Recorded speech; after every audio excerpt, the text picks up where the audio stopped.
One man changed Europe forever. Entire kingdoms changed because of him. Millions followed his leadership across the continent. Some people called him a genius. Others saw him as one of the most ambitious leaders in history. At his peak, almost nobody could challenge him. But the same ambition that built his empire eventually led to its decline. This is the rise of Napoleon Bonaparte. Napoleon was born in 1769 on the island of Corsica. His family was not wealthy. He was not born as a prince or future ruler.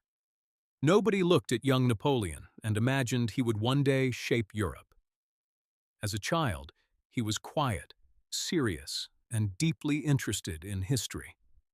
While other children spent their time playing outside, Napoleon spent hours reading about famous leaders and ancient civilizations. He admired people who changed the world through strategy and leadership.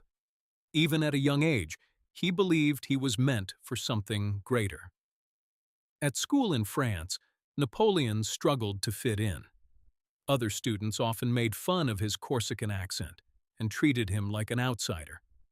He frequently felt isolated, but instead of giving up, he focused completely on discipline and education. He studied mathematics and military strategy. Over time, Napoleon developed an incredible memory and a strong understanding of leadership. While Europe moved through the chaos of the French Revolution, Napoleon saw opportunity. France was going through major political change. The monarchy had fallen, uncertainty spread across the country, and many people were searching for stability and direction. Napoleon understood this better than almost anyone. At only 24 years old, he became a general in the French army. That alone surprised Europe. Most military leaders were older and had far more experience. But Napoleon approached leadership differently. He moved quickly, adapted fast, and made bold decisions that others avoided. Campaign after campaign, he continued succeeding. Soldiers began believing he could achieve almost anything. His confidence inspired the army around him. Many soldiers were exhausted and poorly supplied, but Napoleon somehow motivated them to continue forward. Then came the Italian campaign.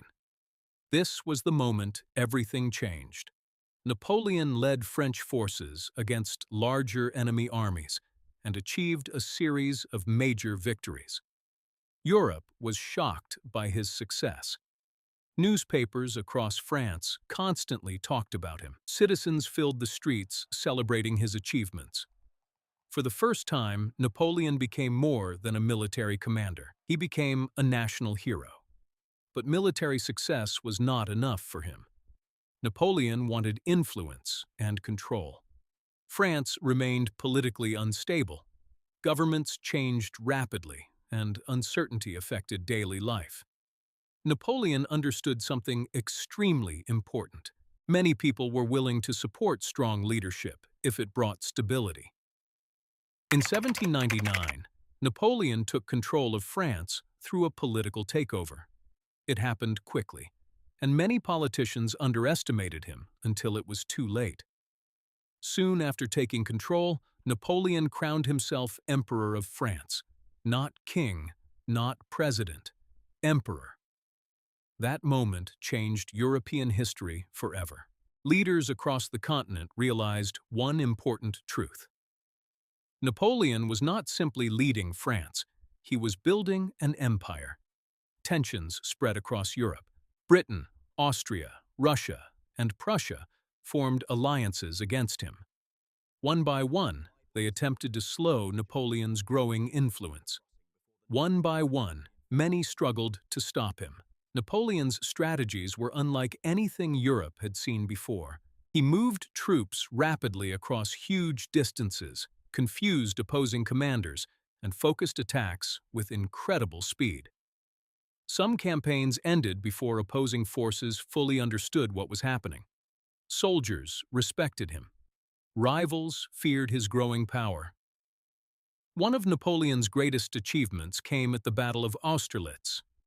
Even though opposing forces were larger, Napoleon achieved an extraordinary victory. Many historians still consider it one of the greatest strategic victories ever accomplished. After Austerlitz, Napoleon's reputation became legendary. Across Europe, leaders worried that nobody could challenge him successfully. At his peak, Napoleon controlled enormous parts of Europe, either directly or indirectly. Maps changed constantly. Borders shifted. Entire kingdoms came under French influence.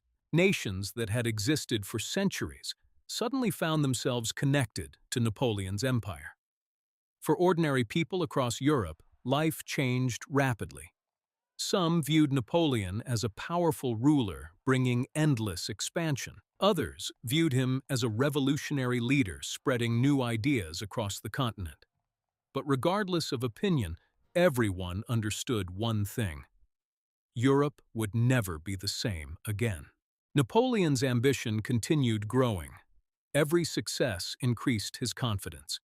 Every victory strengthened his belief that he could reshape Europe completely. Massive armies marched under his command. Entire cities reacted to news of his arrival.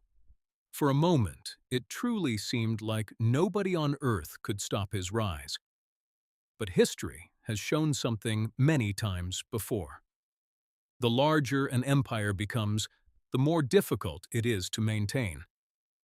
And soon, Napoleon would make the decision that changed everything forever. After years of success, Napoleon Bonaparte believed nothing could stop his empire. But in 1812, he made the decision that changed everything.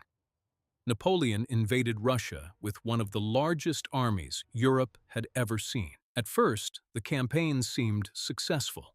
His forces moved deeper into Russian territory, expecting a quick victory. But the Russians avoided major battles and slowly retreated, destroying supplies and emptying cities along the way. Napoleon's army kept advancing, but food became scarce and conditions grew worse every day. Then winter arrived. Freezing temperatures covered the land.